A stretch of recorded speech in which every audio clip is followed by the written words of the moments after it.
बिस्मिल्लाहिर्रहमानिर्रहीम। अस्सलाम वालेकुम डियर स्टूडेंट्स। आज हमने चैप्टर नंबर 3 स्टार्ट करना है जो कि मोशन और फोर्स के बारे में है। Motion and force. अब अगर आप मोशन की बात करते हैं तो इस कायनात में हर ऑब्जेक्ट किसी न किसी तरह की मोशन में है।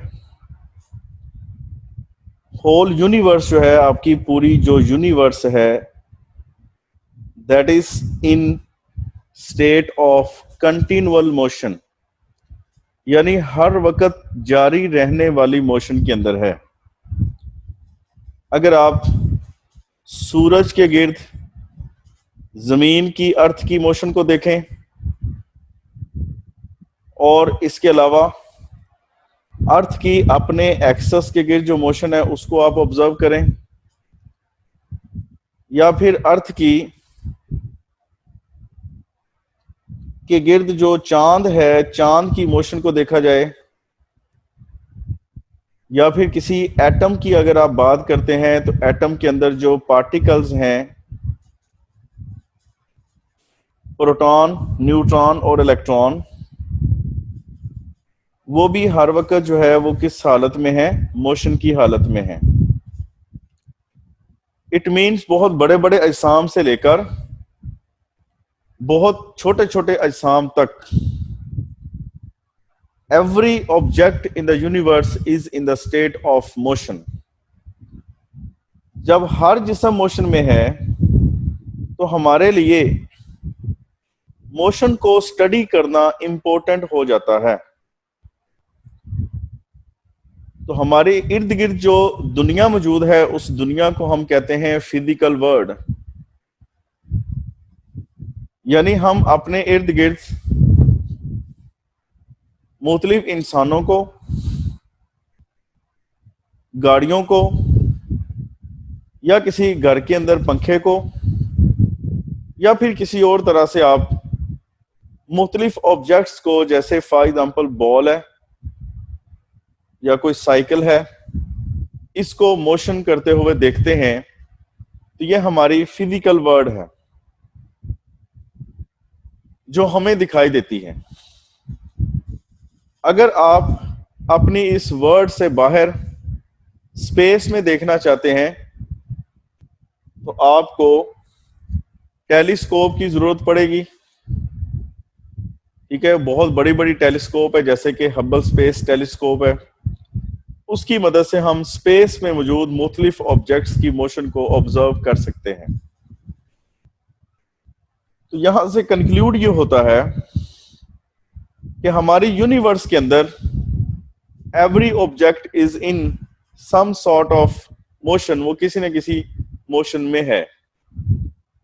जब आप मोशन को डिस्कस कर लेते हैं तो फिर हमें मोशन के मुतल्लक कुछ ना कुछ टर्म्स को भी समझना पड़ता है, जैसे कि डिस्प्लेसमेंट है कि जब कोई ऑब्जेक्ट मूव करेगा किसी भी पर्टिकुलर डायरेक्शन में, तो उस पर्टिकुलर डायरेक्शन में वो ऑब्जेक्ट कितना डिस्टेंस कवर करता है, तो फिर हमें जानना पड़ेगा, हमें ये मालूम करना पड़ेगा कि what is the displacement of that object.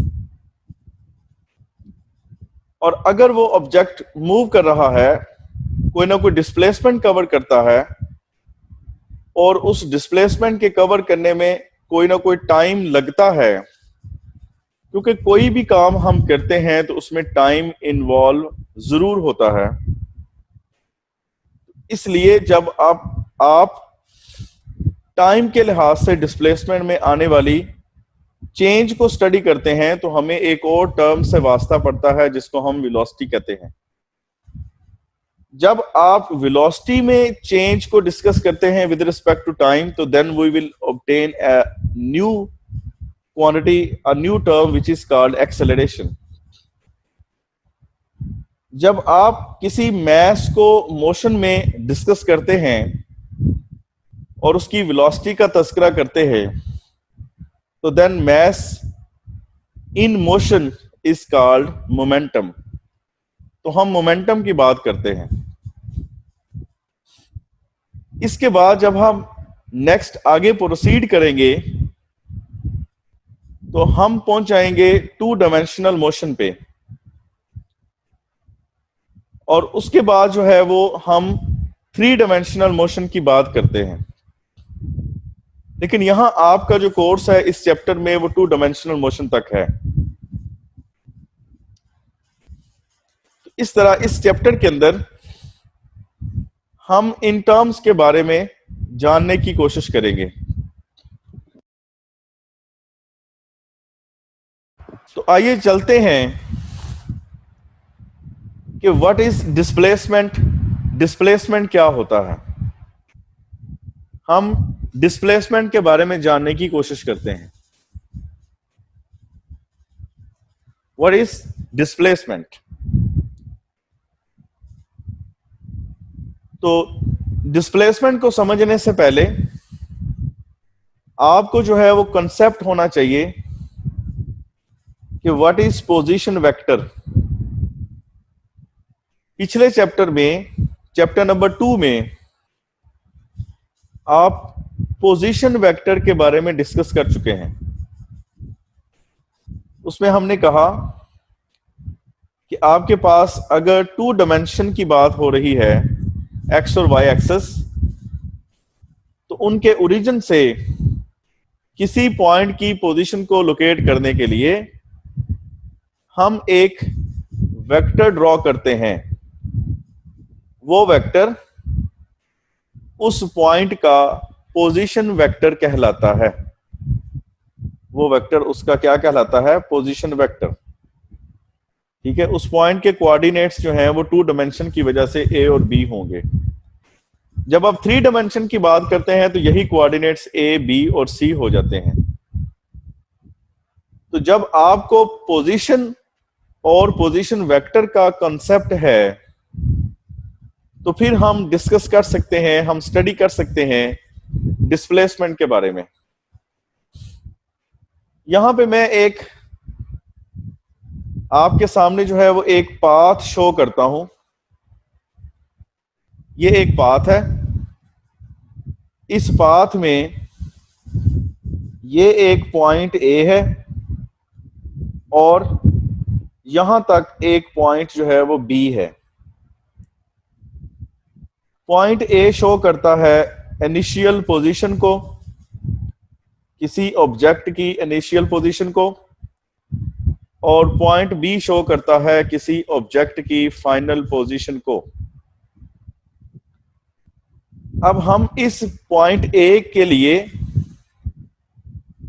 Position vector define करना चाहें तो उसके लिए हमें जरूरत है एक्स एक्सिस और वाई एक्सिस की। तो ये है आपके पास एक्स एक्सिस और ये है वाई एक्सिस। यहां पे है इसका ओरिजिन। तो पॉइंट ए की पोजीशन को लोकेट करने के लिए हम ओरिजिन से एक वेक्टर ड्रॉ करेंगे पॉइंट ए तक, that will represent the position of point A from the origin, और उसके पोजीशन वेक्टर को हम नाम दे देंगे R1। इसी तरह पॉइंट बी की पोजीशन को लोकेट करने के लिए हम ओरिजिन से एक वेक्टर ड्रॉ करेंगे जो कि पॉइंट बी तक जाएगा। इस वेक्टर को हम नाम दे देंगे वेक्टर R2 का। फिर उसके बाद हम क्या करेंगे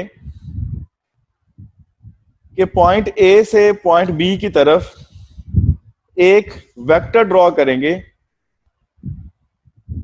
जो कि इन दोनों पोजीशन के दरमियान चेंज को जाहिर करेगा।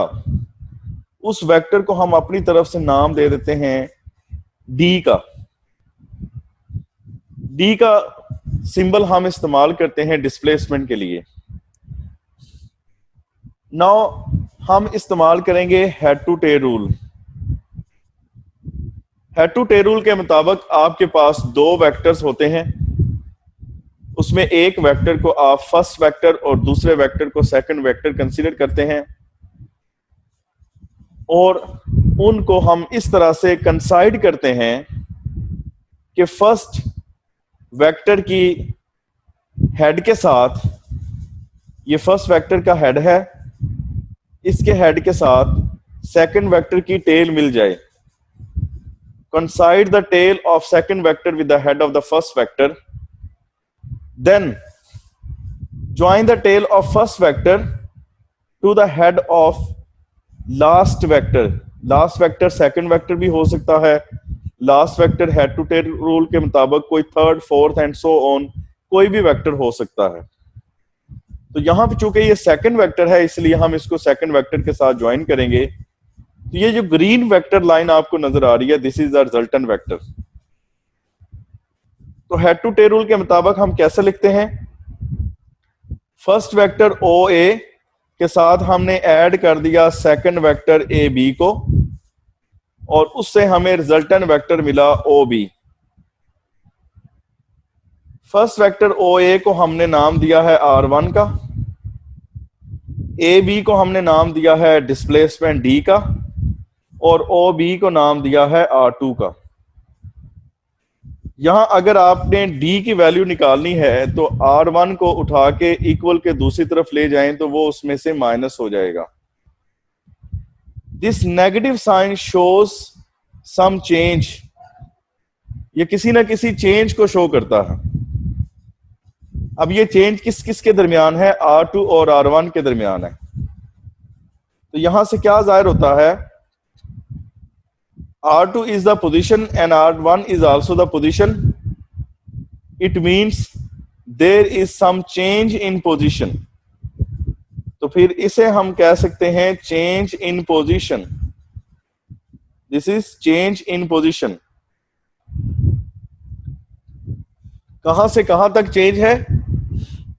इनिशियल पोजीशन से फाइनल पोजीशन की तरफ.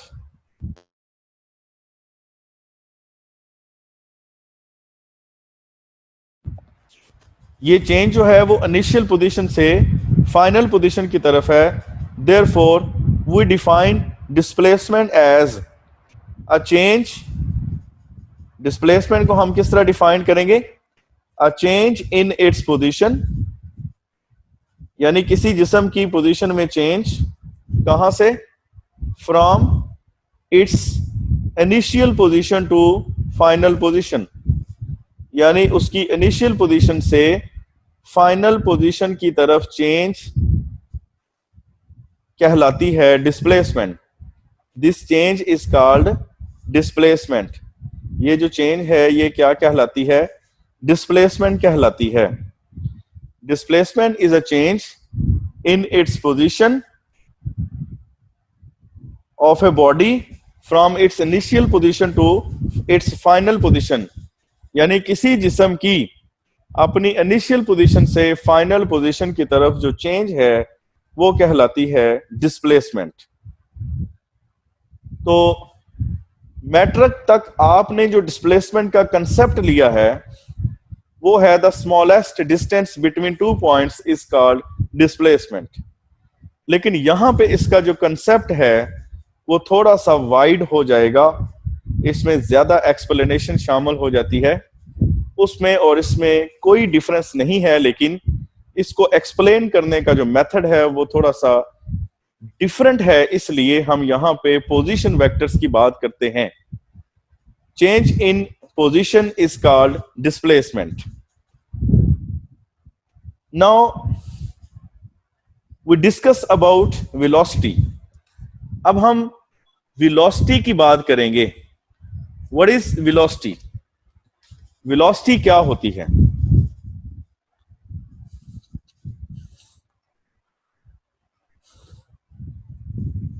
वेलोसिटी यहां पे वही कंसेप्ट आपको देती है जो आप स्कूल फिजिक्स में पढ़ चुके हैं. अगर आप डिस्प्लेसमेंट की बात करें तो एक पॉइंट से दूसरे पॉइंट की तरफ जो डिस्प्लेसमेंट है वो टोटल डिस्प्लेसमेंट कंसीडर किया जाता है, क्योंकि ए से बी की तरफ, यानी अगर ए आपके पास कोई एक प्लेस है लाहौर और बी आपके पास कोई प्लेस है इस्लामाबाद की, तो ए से बी की तरफ जाते हुए हम टोटल डिस्प्लेसमेंट की बात करते हैं।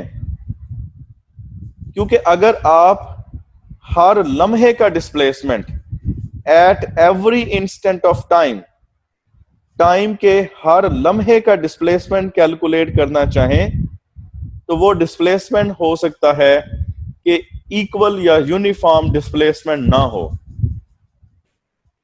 क्योंकि हर लम्हे इसकी डायरेक्शन चेंज होगी अकॉर्डिंग टू पाथ। अगर आप गाड़ी पे सफर कर रहे हैं तो पाथ के लिहाज से हर लम्हे पर डिस्प्लेसमेंट की डायरेक्शन चेंज होती है। अगर आप एरोप्लेन में सफर कर रहे हैं तो देन ये जो पाथ है that may be a straight line, वो एक स्ट्रेट लाइन हो सकता है। लेकिन अगर आप कार पे ट्रेवल कर रहे हैं तो आपको रोड के मुताबिक, यानी कि पाथ के मुताबिक ट्रेवल करना पड़ता है, और आपका जो पाथ है वो कभी भी स्ट्रेट लाइन नहीं होता रोड पर। ठीक है, अगर आप इसको छोटे छोटे पैचेस में डिवाइड कर दें यहां से यहां तक, तो दिस में बी अ स्ट्रेट लाइन, ये एक स्ट्रेट लाइन हो सकता है। यहां से यहां तक ये स्ट्रेट लाइन हो सकता है, यहां से यहां तक स्ट्रेट लाइन हो सकता है। तो फिर हमें क्या करना पड़ेगा, we should calculate each change in displacement.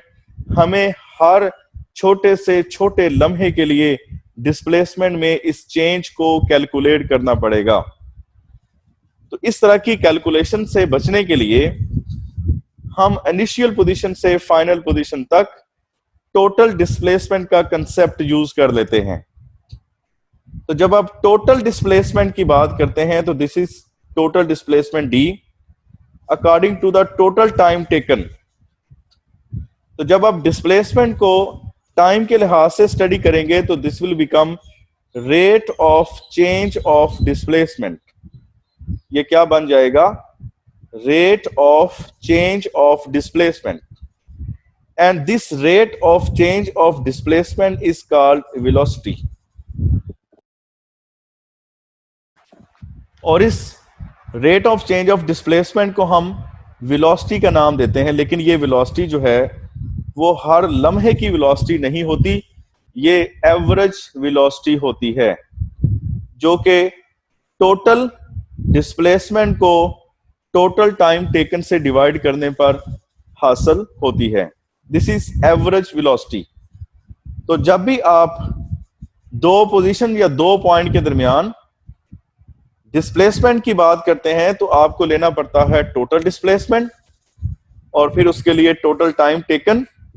तो उस डिस्प्लेसमेंट की टाइम के लिहाज से जब आप चेंज निकालेंगे, रेट ऑफ चेंज निकालेंगे, तो that rate of change will be called the average velocity. तो ये इसकी एवरेज वेलोसिटी कहलाएगी of the motion of a body from position A to position B. A से बी की तरफ जो जाते हुए जिस्म की मोशन के दौरान उसकी ये एवरेज वेलोसिटी कहलाती है। अब जब कोई भी जिस्म ए से बी की तरफ जाता है तो उसका पाथ कर्व भी हो सकता है, स्ट्रेट लाइन भी हो सकता है। उसका पाथ कर्व भी हो सकता है और स्ट्रेट लाइन भी हो सकता है, और उसकी जो मोशन है वो यूनिफॉर्म मोशन भी हो सकती है, जिसको हम स्टेडी मोशन भी कहते हैं, या फिर उसकी मोशन वेरिएबल मोशन भी हो सकती है। अब इसकी एग्जांपल हम लेते हैं कि ये आपके पास एक दीवार है, एक गेम आपने सुनी होगी या आपने खेली होगी, स्क्वैश। इस स्क्वैश गेम के अंदर हम एक रैकेट यूज करते हैं, ठीक है, और इस रैकेट के साथ जो है वो एक बॉल को, एक टेनिस बॉल को स्ट्राइक किया जाता है, मारा जाता है, जो कि दीवार की तरफ जाता है, दीवार से टकरा के वापस आता है। ठीक है। अब ये बॉल जब टकरा के वापस आएगा यानी कि बाउंस बैक होगा, तो हर बार इस बॉल का जो डिस्प्लेसमेंट है वो क्या होगा, 0 होगा। तो total displacement of this ball will be 0, because यही इसकी इनिशियल पोजीशन है और यही इसकी फाइनल पोजीशन है। तो टोटल डिस्प्लेसमेंट हम कब लेते हैं, जब हमें टोटल डिस्प्लेसमेंट की जब हम बात करते हैं तो इनिशियल से फाइनल तक हम उसकी इनिशियल पोजीशन से फाइनल पोजीशन तक जो है वो डिस्प्लेसमेंट लेते हैं। ठीक है। यहां पर अगर टोटल डिस्प्लेसमेंट 0 है तो इस बॉल की जो एवरेज वेलोसिटी है वो भी क्या होगी, 0 होगी। हालांकि ये बॉल मोशन में है तो हम सोच में पड़ जाते हैं कि कैसे कोई जिस्म मोशन में भी हो लेकिन उसकी एवरेज वेलोसिटी 0 हो। तो this is it's example. Squash game जो है उसकी एग्जांपल आप दे सकते हैं इस क्वेश्चन के आंसर के लिए कि स्क्वैश बॉल के साथ ये टेनिस बॉल टकराता है और टकरा के बाउंस बैक होके वापस जाता है, उसी पोजीशन पे पहुंच जाता है जिस पोजीशन से उसको स्ट्राइक किया गया था, जिस पोजीशन से उसको मारकर दीवार की तरफ भेजा गया था। तो वही उसकी इनिशियल पोजीशन है, वही इसकी फाइनल पोजीशन है। तो उसकी इनिशियल और फाइनल पोजीशन के का जो टोटल डिस्प्लेसमेंट है that is 0, therefore it's average velocity is also 0। तो उसकी एवरेज वेलोसिटी भी क्या होगी, 0 होगी। तो इस सूरत में फिर हम कंफ्यूजन में पड़ जाते हैं, then how we can calculate the velocity of this ball, because this ball is in motion. ये इसकी वेलोसिटी 0 नहीं हो सकती क्योंकि ये मोशन में है। और अगर कोई जिस्म रेस्ट में होता है तो फिर तो हम कह सकते हैं कि उसकी वेलोसिटी 0 हो सकती है, लेकिन इस सूरत में इसकी वेलोसिटी जो है वो 0 नहीं हो सकती क्योंकि ये बॉल मोशन में है। लिहाजा इसकी वेलोसिटी को कैलकुलेट करना चाहिए और उस वेलोसिटी को कैलकुलेट करने के लिए हम यहां पे एक कॉन्सेप्ट डिस्कस करते हैं, concept of instantaneous velocity. Instantaneous velocity की हम बात करते हैं। अब ये जो इंस्टेंटेनियस का वर्ड है ये निकला है इंस्टेंट से, यानी कि इंस्टेंट का मतलब है हर लम्हा, जिसको मैं पीछे जो है वो यहां पर डिस्कस कर चुका हूं। At every instant of time, time के किसी भी लम्हे के लिए, टाइम के किसी भी लम्हे के लिए we have to calculate the change in displacement with respect to time. अब जो यहां पे टाइम होगा that will be delta t. उस टाइम को हम क्या कहेंगे, डेल्टा टी का नाम देंगे। ठीक है। और यहां जो चेंज इन डिस्प्लेसमेंट होगी that will B R2 minus R1, वो R2 माइनस R1 होगी। ठीक है। तो इस तरह हम डेल्टा डी यानी कि चेंज इन डिस्प्लेसमेंट मालूम करते हैं for very small intervals of time.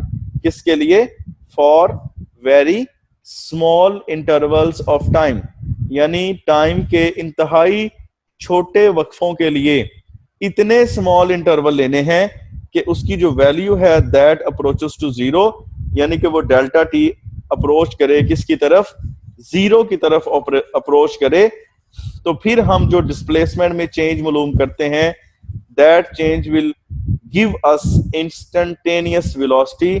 तो फिर वो जो चेंज है वो हमें हर लम्हे की वेलोसिटी कैलकुलेट करने में मदद देती है।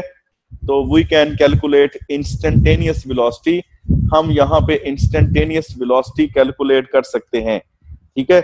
उस इंस्टेंटेनियस वेलोसिटी को हम VINS के साथ रिप्रेजेंट करते हैं और यहां पे हम लिमिट अप्लाई कर देते हैं कि this delta t must approach to 0, यानी ये डेल्टा टी इतना छोटा होना चाहिए, इतने छोटे लम्हे होने चाहिए कि हम उसे कह सकें कि ये लम्हे इंतहाई कम हैं, इन्फिनिटिजिमली स्मॉल हैं, यानी कि बहुत काफी हद तक छोटे हैं इतनी हद तक कि वो अप्रोच कर रहे हैं जीरो की तरफ।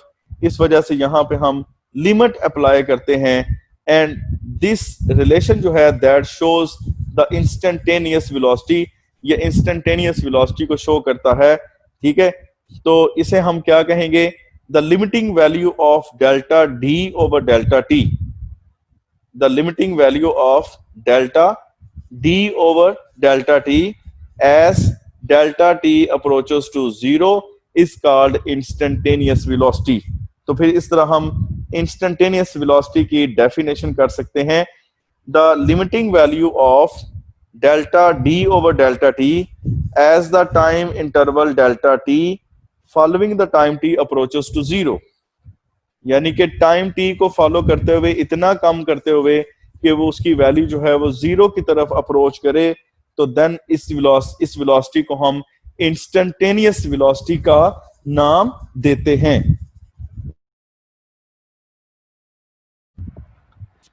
अगर किसी जिस्म की इंस्टेंटेनियस वेलोसिटी यानी हर छोटे से छोटे वक्फे के लिए उसकी वेलोसिटी चेंज नहीं होती, तो फिर उसकी वेलोसिटी को हम नाम देंगे यूनिफॉर्म वेलोसिटी का।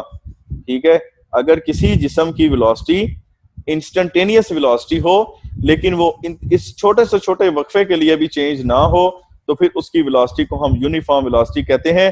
और हम ये कहते हैं कि वो जो बॉडी है that is moving with uniform velocity, वो यूनिफॉर्म वेलोसिटी के साथ मूव कर रहा है। ठीक है, तो आज के लेक्चर में हम कंसेप्ट लेते हैं मोशन एंड फोर्स के चैप्टर में डिस्प्लेसमेंट और वेलोसिटी का। इस चैप्टर में हम अगर मोशन की बात करते हैं तो उसके बारे में कुछ बातें समझने वाली ये हैं कि इस यूनिवर्स में हर ऑब्जेक्ट जो है वो किसी न किसी मोशन में है। अगर स्टार्स की बात करें, प्लैनेट्स की बात करें, या आप छोटे से छोटे ऑब्जेक्ट्स या पार्टिकल्स की बात करें, तो हर ऑब्जेक्ट जो है वो किसी न किसी मोशन में है। इसलिए हमें मोशन को डिस्कस करना बहुत ज़रूरी है। इसलिए हम मोशन के मतलब कुछ टर्म्स की बात करते हैं, जैसे कि डिस्प्लेसमेंट है, तो यहाँ हमने डिस्प्लेसमेंट की एक्सप्लेनेशन की है और साथ में हमने वेलोसिटी की बात की है, और ये देखा है कि वेलोसिटी जो है वो किस सूरत में जीरो होती है। इस क्वेश्चन का आंसर हमने डिस्कस किया है। तो यहाँ पे ये जो कंसेप्चुअल क्वेश्चन है वो आ सकता है कि when does the velocity become zero if a body is in motion, यानी कोई जिस्म मोशन में है लेकिन उसकी वेलोसिटी क्या है, जीरो है।